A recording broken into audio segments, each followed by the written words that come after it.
good morning, good afternoon, good evening, of course, depending from where you hear my voice from. It's been a while, ladies and gentlemen. I welcome you to the month of October. I hope you're doing great. I hope, of course, you're coping with the times. Yes, these are indeed very, very unpleasant times, very, very perturbing times. These are disturbing times, especially, for our maximum leader, Nnamdi Kanu. Yes, these are very troubling times indeed for him because back to back he has been terribly, terribly diagnosed with medical challenges that have affected his liver, his pancreas, and he has lumps that have developed under his armpits. Overall, his health condition has been highly, highly delicate and pitiable. But unfortunately, of course, the powers that be have refused to listen. They have refused to listen. They have refused to show care. They have refused to pay attention. They have refused, to listen to the cries of the generality of the people, especially Biafrans. All well-meaning Nigerians are aware, very much aware that Nnamdi Kanu's health is living, is in troubled times. But of course, the cabal, the Emilocons of this world have continued to, turn deaf ears. Of course, they are turning deaf ears. They have continued, to bring all sort of legal dynamics, create all sort of legal abracadabras, if you like, to make sure Mazen Namdekanu does not get or is denied the much needed medical attention that he is appealing, and seeking for. It seems to have been a deliberate, orchestrated plan to get him frustrated, get him sick to the extent that he falls, and that is it. Maybe that's their way to delete him. Maybe that's their way to finally end, Mazen Namdekanu and everything he represents in Biafra. Ladies and gentlemen, these are troubling times. These are times of wickedness. These are times of unexpected level of man-to-man inhumanity.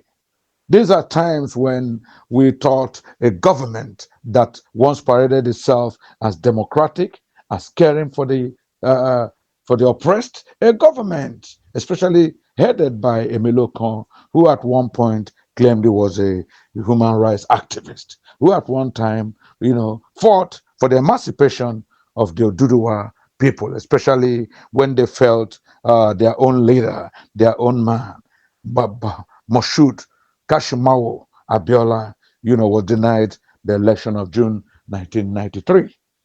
Ladies and gentlemen, this man who says he's a freedom fighter, Emilio Kon, who said, I don't compromise when it comes to democratic ideals. I don't compromise when I find out that injustice is being done.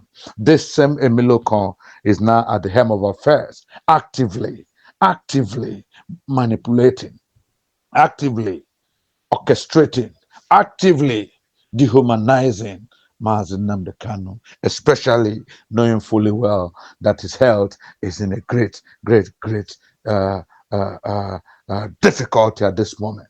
He has health challenges. There's no way to hide it, ladies and gentlemen. There's no two ways to talk about it. We cannot embellish it. We cannot begin to, sing song it. No, the truth must be told boldly, clearly. Yes, it's an emergency. We must call a spade a spade. Mazen Nnamdi Kanu is sick and dying. Mazen Nnamdi Kanu's internal organs are dying, deteriorating at a very, very quick speed. Mazen Nnamdi Kanu is going, and we will not let him gone just like that. Ladies and gentlemen, we will not, light any candle in the winds. Mazen Nnamdi Kanu cannot go like a candle in the winds. Yes, they sung by Elton John. When Princess Diana died, he said, gone like a candle in the wind. It will never be.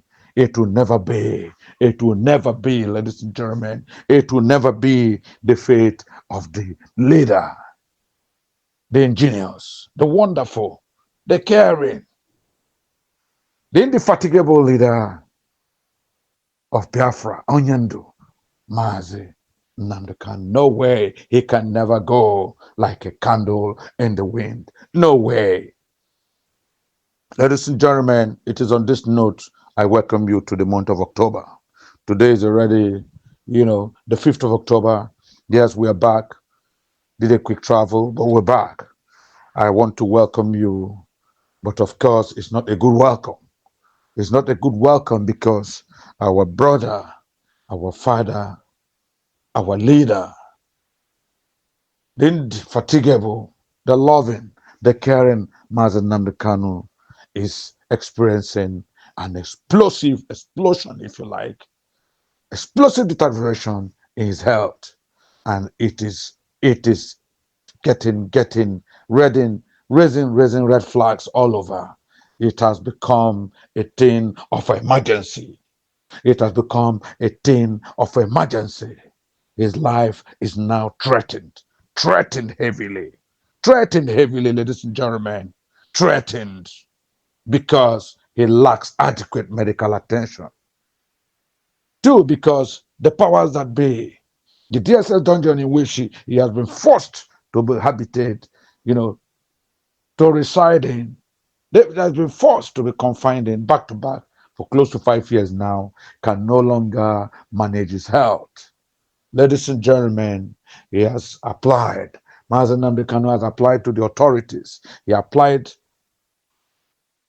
to the judiciary. He applied. Of course, even during the recess of the courts, he applied to Justice Musa Lehman of the Vacation Court in Abuja. Yes, Vacation High Court. He applied and he talked about his health. He applied that he be moved to the National Hospital Abuja, where he thinks he will get better medical treatment, better diagnosis, and of course, where he can get succor at last. Unfortunately, Justice Musa Lehman washed his hands of Nnamdi Kanu's case, giving an excuse, of course, that he has to listen to the Jagaban, to the cabal, to those who employed him. One of the reasons he gave, which was very flimsy, was that the recess of judges will soon be over. And of course, already Nnamdi Kanu has Justice James Kolawole Omotosho handling his case. Since the recess will soon be over, Nnamdi Kanu should go back and continue his case there. Whatever applications he wants to do about his health should be done there. Justice Musa Lehman washed his hands and said, Kanu, sorry, but of course, no sorry. I can't do anything for you. I can help you here. And of course, they quoted the government, the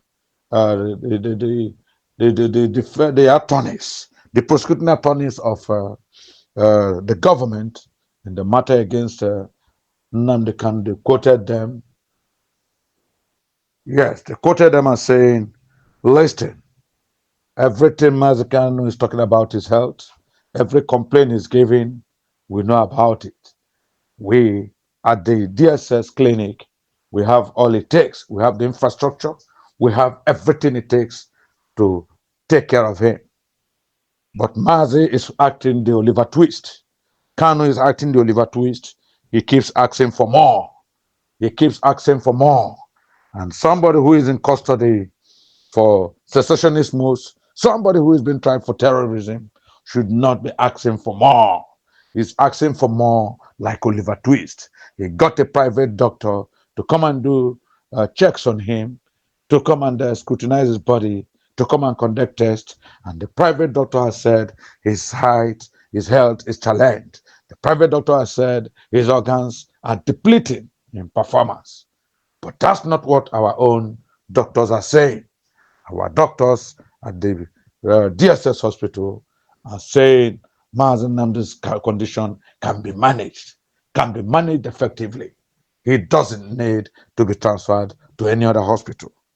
That is what Awolomalu Adegboyega, one of the defense attorney against, for the government, the prosecuting attorney against Mazen Nnamdi Kanu, during this his trial, Justice James Amotosho's trial, the High Court for terrorism charges have said Mazen Nnamdi Kanu is deceiving the public, getting private doctors, medical personnel to come and conduct private test on him. Whereas the DSS, that Mazen Nnamdi Kanu is actually giving false narrative about his health. And of course, the DSS hospital are quite capable. Indeed, very, very capable. They have the capacity, they have the capability to take care of his medical emergencies. Ladies and gentlemen, that is what the cabal is doing to Nnamdi Kanu. That is what Emile Khan, the man who said, I am a freedom fighter, the man who said, I'm a Democrat, the man who said, it is my turn, is doing to the leader of Biafra. Ladies and gentlemen, it's very, very unfortunate, but of course I'll continue to tell you here that yes, the information is getting to us are bleak, very, very bleak, and very, very not good news at all. We hear our own Onyendo Nnamdi Kanu is rapidly deteriorating in his health. And if he's not given better medical checkup, if he's not given proper medical attention, oh, the story that touches the heart, may be the next narrative for Mazen Nnamdi Kanu. Ladies and gentlemen, it will never be his portion. We pray it will never be his portion. We are yet to finish undergoing his leadership. We are yet to exhaust the possibilities he owes for Biafra. We are yet to fully articulate what good things, what goodies this gentleman, Onyendo Nnamdi Kanu, has for the Biafra Republic, the redeclared sovereign United States of Biafra. Ladies and gentlemen, we're praying it will never be his portion. We're praying they will be hale and hearty. We're praying that despite these difficult times, despite these frustrations, despite this government rigmarole, despite manipulations and machinations of government, especially the cabal, the Emiloko cabal that have promised to frustrate Mazen Nnamdi Kanu and the Biafra people he represents, we know Mazen Nnamdi will come out of this by the special grace of Yahweh. He will come out of it hale and hearty. But we are very much disturbed. We're disturbed that the information is getting to us. We're disturbed at what his family is telling us. We're disturbed by what the lawyers are telling us. They are telling us Mazen Nnamdi's health condition is deteriorating at a very exceptional speed. They said now his response to irritability is very slow. Even when he talks now, he drags in his language, he drags in his speech. And sometimes he complains of a blood vision. I mean, when he's looking and moving, it looks like he's seeing shadowy in his eyes. A very, very unfortunate situation indeed. Because of course, when you're confined to a DSS dungeon, possibly a dark place, you're confined to solitary confinement where you don't talk to any person, where you don't listen to any person, where sometimes you don't see enough light. Of course, your vision will deteriorate. And that is what is happening to Nnamdi Kanu. His vision is deteriorating. Equally, the family told us his hearing has become weak. You need to speak much more louder now, louder, before he will fully comprehend what you're saying. Because, of course, solitary confinement does not do good to any person, does not do good even to an animal, let alone a man who was renditioned, kidnapped, if you like, from Kenya down to Nigeria. Ladies and gentlemen, the health of Onyendo Nnamdi Kanu has deteriorated terribly, and the government, Emiloko and his cabal, are playing lip service to it. Of course, they are listening to the defense attorney. Yes, Degboyega Awomolowo, who are claiming that Maz is up to one or two tricks. Why did he bring a private medical practitioner to come and examine him? Why did he not feel content to be treated at the DSS Medical Center? This is a place where, of course, according to them, there's no capability, there's no medical personnel of any capability or capacity that you will not get. Why does he want to go to Abuja National Hospital? He has a hidden agenda. There must be a plan. Possibly he wants to escape en route there. He has done it before. He jumped bail. This man is up to something. And of course, he told the government, don't ever listen to him. Ladies and gentlemen, Justice James Omotoshaw's High Court trial of our Nnamdi Kanu it doesn't give anybody a matter of hope. It doesn't give anybody peace of mind, because we still see the same positions taken by James Omotoshaw. He also apparently is towing the line of the recused Judge Binta Moritalan Yako. Of course, you recall very clearly that Justice Binta Moritalan Yakolo was the first person who was, superintending the trial of Nnamdi Kanu. Of course, Nnamdi Kanu told the whole world, told the whole people that he had no confidence in the woman. He didn't think he would get justice, fairness, and equity. And of course, that the same woman was prejudiced and biased from the very beginning. The nature of her questions, the nature of her submissions, and even the kind of general body language she has is one that seems to want to condemn him at all costs. It was as if she had been paid. She had been paid to make sure he's convicted at all costs. And so Nnamdi Kanu said, I cannot get justice with this woman. I need to leave this place. Give me any other justice. Take me to this southeast. Get a justice from there. Try me in the southeast. We have courts. If you say I cause terrorism, if you say I'm a secessionist in the southeast, why am I being tried at Abuja?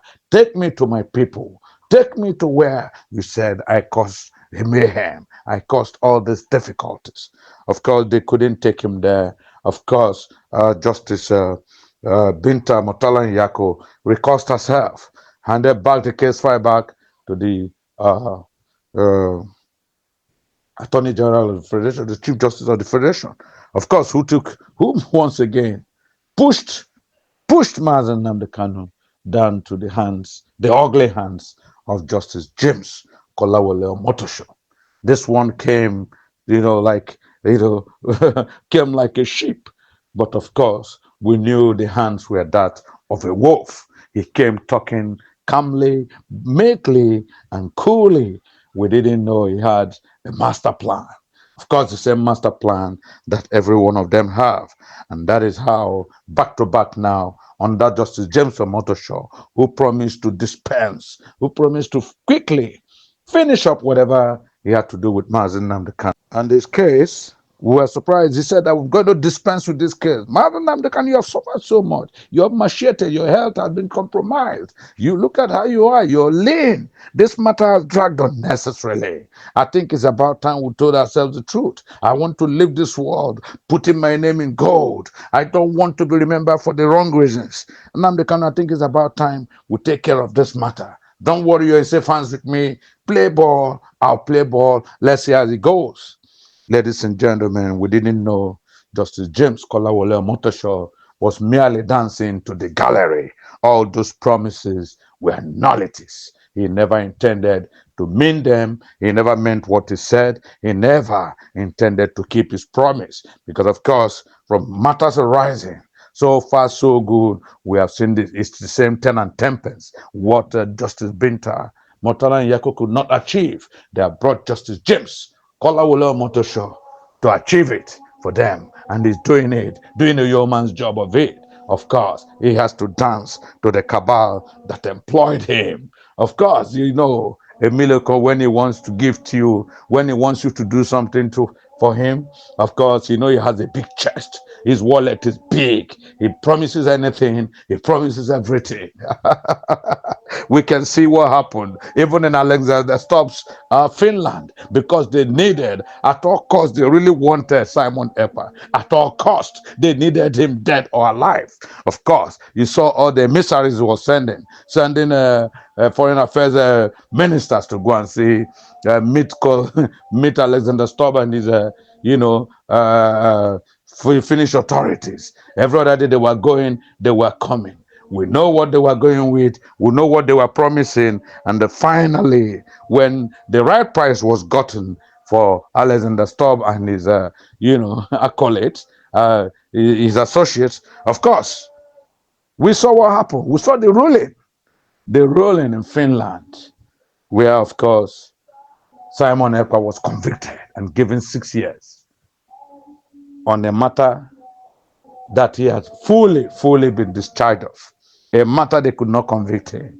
But because of the Nigerian presence, because of Milocon and his big chest, where he can promise anything and give everything, Simon Ekpa was convicted. So that is where we are now. James Omotosho is dancing to the gallery. He's also proving that, yes, I work for Milocon, and on a Milocon, I stand. Ladies and gentlemen, this audio would not be complete if I don't mention why I did this audio in the first instance. One of the reasons why I did this audio, and the major reason, ladies and gentlemen, was that this week I saw, the name of our former leader, Obasanjo, Olusegun Obasanjo, in the news.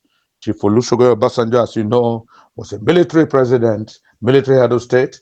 Of course, he took over from later General Murtala Ramat Mohammed, when late Murtala Ramat Mohammed was shot and killed in a coup in 1976. He was killed by the coup led by Bukasuka Dimpa.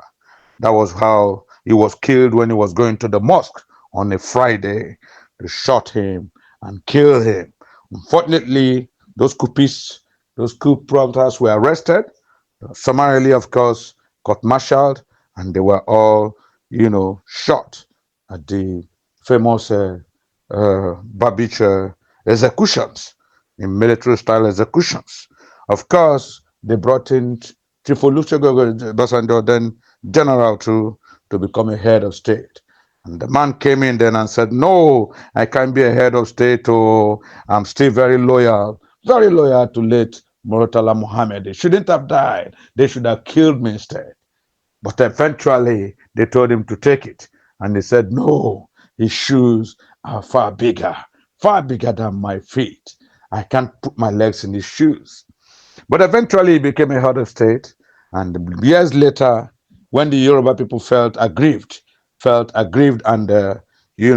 that they had been the opportunity to have another head of state president in the person of MK Abiola. You had Moshood Kashimawo Abiola, when of course, the June 12th election, 1990 election, was annulled by military president then, Badamasi Babangida. Of course, the Yorubas brought to Olusegun Obasanjo again to come and become a president. He won the election, and he came and became the president of Nigeria. From head of state, he transited to a president. So, but that's not the storyline. I'm not talking about his biography here. I'm talking about what is said within the week. Chief Olusegun Obasanjo clearly warned. He came out publicly and warned Emilio Con's government. He warned Emilio Con and his government. He said, listen, you better release Nnamdi Kanu now, or else, or else you eventually bite your fingers. If you don't release Nnamdi Kanu now, with all his health issues, with all the political shenanigans you have, he showed them clearly, this is your best chance. PBAT, President Bola Ahmed Tinubu, this is your best chance. Release this man now. Now, before his health fails complete. If he dies in your custody, you'll be very sorry. You would have created a martyr. You'll make the whole Southeast never become one again with Nigeria. You would rehash the experiences of the civil war. And this time, It will be very glaring. There will be no excuse. Don't ever toy with Nnamdi Kanu's life. Release Nnamdi Kanu now, or else you will forever hate yourself. This is what Chief Olusegun Obasanjo was telling the Jagaban, the Emiloko himself, and him and his government. He said, "Look, you are being deceived. Whoever told you that if you kill this man, nothing will happen. Whoever told you that if you convict this man and jail him, nothing will happen, he's deceiving you. Don't listen to Southeast governors. They are just deluded. They are chasing their selfish agenda. All of them are working towards 2027. They want to renew their mandates and continue to steal from the cookie jar. Don't listen to legislators on the Southeast or the Carlo et al. Don't listen to David Omahi, who are assuring you that if you let Mazen Nnamdi Kanu come out, you will lose the Southeast. Don't listen to people like Professor Soludo, Chukuma Soludo of Anambra State. Don't listen to them. You better release Nnamdi Kanu now, or else you will be very sorry, both politically, both physically, both internationally. This was what Chief Olusegun Obasanjo told Emilio Khan and his government. Because of course he has realized that the gentleman's health, Kanu's health, has been terribly deteriorating. He has no access to his family. He has no access to good government. He has been confined in a solitary confinement that has deprived him of the much needed medical attention, much needed social interaction, much needed feeding and nutritional benefits. This man has been living like an underdog, living like an animal since he was renditioned from from Kenya.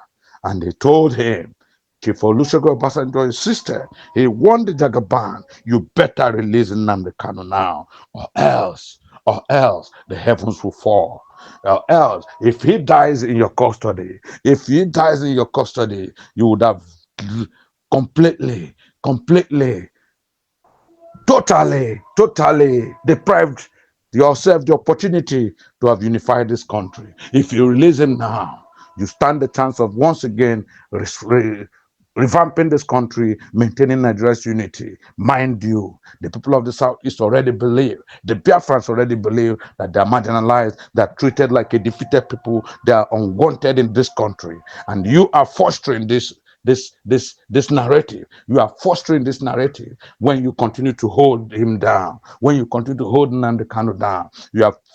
You yourself orchestrated the freedom of Sunday Igboho. Yes, who did worse things, who claimed he was fighting for Duduwa Republic. You yourself fought, yes, for the emancipation of the Duduwa Republic when you formed Radio Kudura with other so-called freedom fighters. Why are you now all of a sudden, because this man is Igbo, because he's a Biafran, you want to change the tactics. You want to manipulate him. You want to undermine him. You want to punish him. It is enough. He has suffered enough in your custody. He has suffered enough under the DSS custody. Releasing Nnamdi Kanu now, or else Nigeria would blow, or else Nigeria would burn, or else you stand the risk of losing the unity, cohesiveness of Nigeria. Ladies and gentlemen, those words of Chief Olusegun Obasanjo touched me. It touched me, and I thought I should caption this audio. Release Nnamdi Kanu now, or else, Chief Olusegun Obasanjo wants the Jagaban, wants Tinubu. Ladies and gentlemen, we should be very vigilant. We should be very actively in support of Biafra. I'm happy to hear when I listen, to the speech of our Deputy Prime Minister, Dr. Ngozi Orabuoze, her address recently, I was motivated. That address touched me. Yes, the press address, she addressed the whole world, and she addressed Biafrans, and she's encouraging us not to give up. She's saying, keep up the struggle, keep up the momentum, maintain the momentum. Don't give up. Don't give up. Come together. Sing about it. Talk about it. Don't relent. Don't be derailed. Don't be intimidated. They can kill us all. They will never achieve it. They will never achieve it. They can kill us all. We will overcome. We will succeed. Biafra, the redeclared United States of Biafra is a reality. Ladies and gentlemen, Let's leave it here. I'll be your way any moment soon. God bless you all.